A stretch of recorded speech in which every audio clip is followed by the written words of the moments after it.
coming to see me today. And me as well. Yeah. My name's Donna Burke. I love the sound of my own voice. I work in the voiceover industry, and I often catch the Shinkansen just so I can listen to myself. She does. She sounds like this. Do it, do it. Ladies and gentlemen, welcome to the Shinkansen. And I'm shameless, right? Yeah. So whenever any of my friends come to Tokyo, I take them into Tokyo Tower in the elevator, where you hear me saying, "Thank you for coming to Tokyo Tower. You're about to arrive at the special observatory." So we've established that we're shameless hams. Yeah, yeah. That's basically what we are. Yeah. And we're really excited to have 15 minutes just to share with you some ideas that have helped us in our normal life. Yes. Now, on stage, as improvisers, we do improvised performances. What is that actually, Chris? Basically, we make stuff up on the spot. All right, so it can be funny, it can be dramatic, we can get suggestions from the audience like we're doing today, or we can just make things up based on a theme. Yeah. And that's it, improvised theatre. So, because we've been doing improv, it's affected how we are in our normal life because of something to do with our brain. Absolutely, absolutely. Our brains are not the same as they were before we started doing improv. I'm fascinated by the idea of neuroplasticity.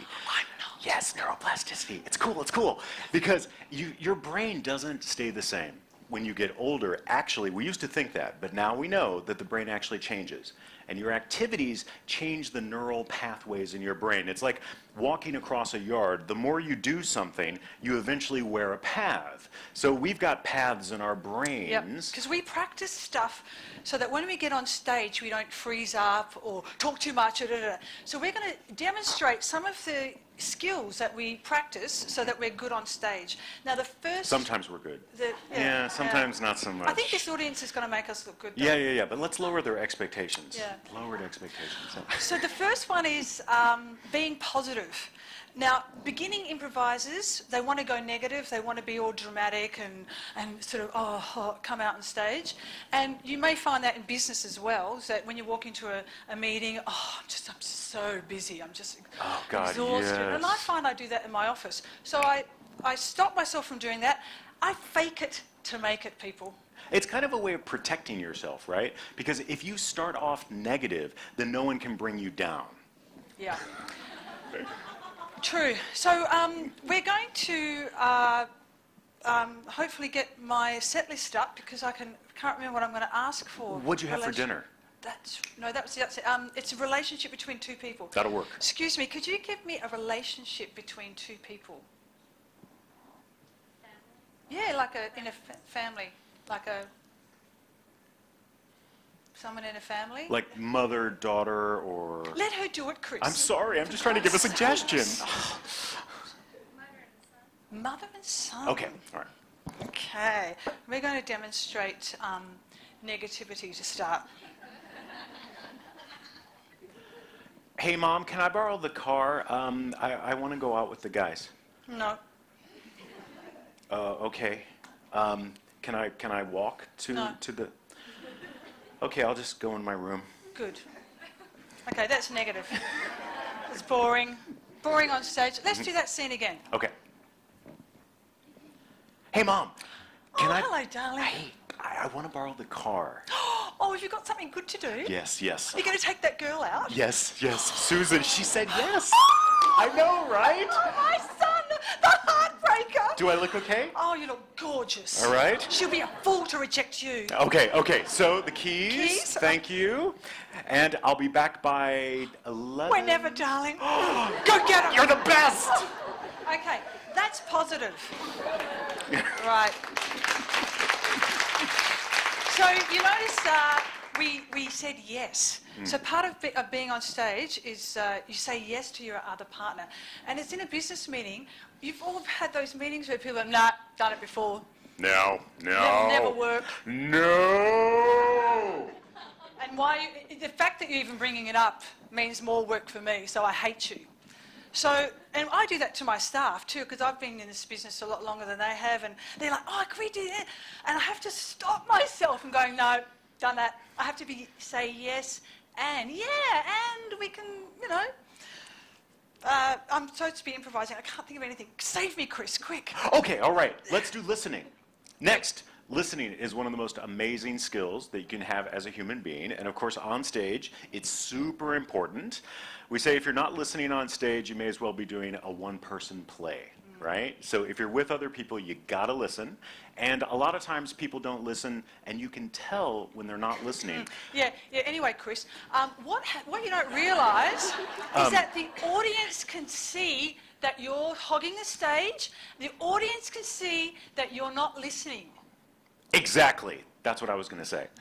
So let's do an example of two astronauts who have been to another planet. And what I need from you guys is, what terrestrial animal, what Earth-based animal, do the inhabitants most resemble?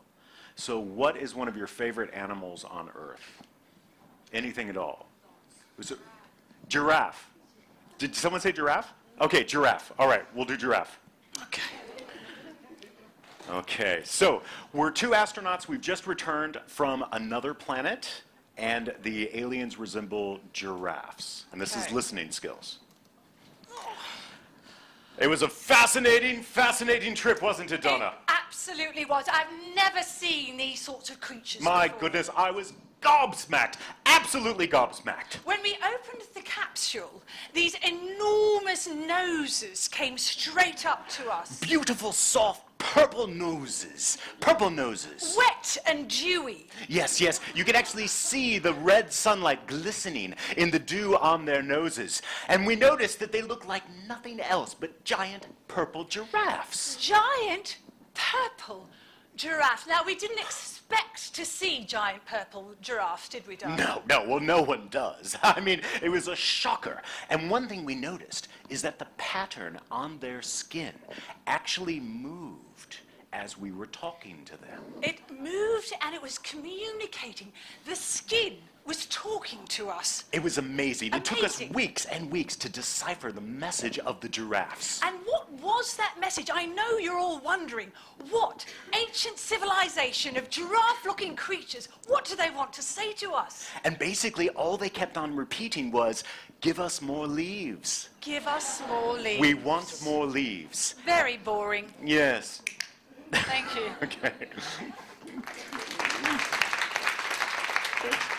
So that's listening. So we did a couple techniques there, okay? Secret techniques of improv. Which are now being revealed. That's right, for the first time on stage. No, not really. But yes-anding is one thing. Yes, and I repeated things that he just said with my fake English accent. Yeah. And my fantastic, superb British accent for half of the scene. The rest of it was not English. Yeah. But we listen, we Yep. make eye contact, and then we repeat or we yes and. And what that does is it makes my scene partner feel truly heard. And I'm letting him know my idea of what I'm going to say next isn't prominent. I'm actually going to put that, I don't know what I'm going to say. I'm just going to say what you just said, and then I know that idea is going to pop in my head. Yes. So together we create a scene 50-50 that we never would have made by ourselves. Yeah. So in a business meeting, if you wanted to show someone, they often say in sales, you've got two ears and one mouth, but just try, and this is the other thing. What? Sometimes you come out on stage and you have no idea what you're going to say. Yes. So listening and repeating actually buys you time. So if you're in a business meeting and you don't know, the guys or the woman's just said something, you're like, you just repeat what they said. You'll look amazingly intelligent. Look amazingly intelligent. And it slows everything down, it buys you some time. It does buy you some time, Yeah. it really does. So our final thing that we're going to share to you today is using your body to create status. So high status and low status. So we're going to use, I'm going to like some help from the audience. You, sir, can you give me a profession, a job that someone does? Pardon? A robber. A robber. A robber. Okay, excellent. Excellent. God, he did look a bit shady, that guy. Yes, yes. I don't even think that's a profession, but obviously in Italy it is. Okay. So we're going to demonstrate high status behaviour. Fabrizio, I see that you have the plans for the bank stakeout. I've created the plans. I know the plan's backward, but do you? Of course I do. Of course you do. How do I know you're not lying? I created these plans, don't you know? I just said that I did. Ha! You're following the plans that I made 2 years ago. Don't try and lie to me. I know exactly what you're doing. Look into my eyes. There you go. That's high status we just did right there for you. Both high status. Yeah, we both did, sorry, Trying to both did guess high. And when people are playing high status, and you'll notice the next time you watch a movie, I noticed this in Pacific Rim, where they, sorry, I did watch Pacific Rim. Good anyway. Lord. And I didn't have any nephews with me, I went on my own. Anyway, so the general is talking, and he doesn't move his head. People, don't move your head when you want to be high status. Bore your eyes into other people. Never move your chin. Yeah, it really works. Yeah, yeah. And the thing is, we're not saying you should be fake, right? What we're saying I'm is actually that... saying be fake. Oh, you are? Yeah. Okay, Be well... fake. I don't know. Fake it to make it. I don't know. People can tell, but... It's my recipe for success. For goodness. But seriously, if it's subconscious, if you don't realize the status messages that you're sending in a meeting or in real life, that's bad. So Yeah. doing these status games, you gradually become like aware of status in interpersonal And I've communication. become better at being fake. Should we do low? Okay, let's do low. Okay. Okay. We're still robbers, right? Yep. And I'm still an Italian robber. Okay. Oh, okay. Sorry. Fabrizio, I see that you have the plan. I've been working on them for 2 years, It but is- it's not so good. It's an, oh no, you are too hard on yourself. I think it's an amazing plan. It's not so bad. I could never come up with anything like this myself. I mean, Oh, no, you could not. Honestly, no. I really am the brains of the operation. You are the master. It was you, yes, Thank yes. you. Okay. Okay, that's low status, and when you're doing low status, you touch your face a lot. And you kind of go in on yourself, and it's like you're protecting, it's weird, evolutionarily, you're protecting your guts from being attacked. You know, so people cross themselves, and they wind up... Like these ladies here, they're feeling very threatened. It's because of us, because we're so high status. Yeah. So next time you're wanting to appear confident, even if you're not, try not touching your face, and try not lowering your chin too much. Just keep your hands down. I think we got time for one more scene. So let's Great. do an interview scene. A job interview scene. Yes. Oh, could you give us a job that someone might go for? A financial accountant. Financial accountant. Excellent. Okay. Okay. Next.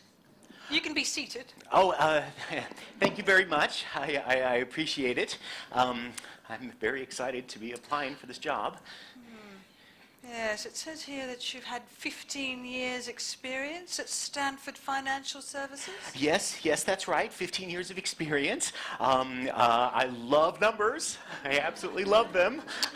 Yes, well, it seems to me that you've got a lot of experience, but do you have a lot of knowledge about women?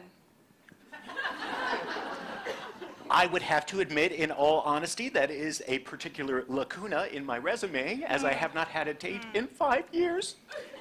Yes, well, I think that's going to be a problem because one of our biggest clients is a dating agency, so... Oh, okay. That's fine. I'll just take my resume and Yes, go. do that. And tell the next person to give me 5 minutes. Thank you. All right, then. Okay. Goodbye. Okay. Okay, so that was a high status, if you didn't guess. I was low status. I was desperately trying not to touch my face because I have a bit of itchy hair, but I managed to not do it. So use status if you need to boost yourself up or if you need to be more confident, or sometimes if you want to make a child more comfortable, don't do this. Oi, you! What do you want for Christmas? Maybe you should, get down and be a bit more gentle. So That's it. Yeah, we've talked about being positive, listening, and status. Status. And we hope that you've learned some skills that we use on the stage of improv for your stage of life. And just remember, you are an audience. You're watching other people perform, and people are your audience. They're watching you perform. That's right. All the world's a stage, and we are all improvisers. Yeah. Thanks, Thank you. everyone.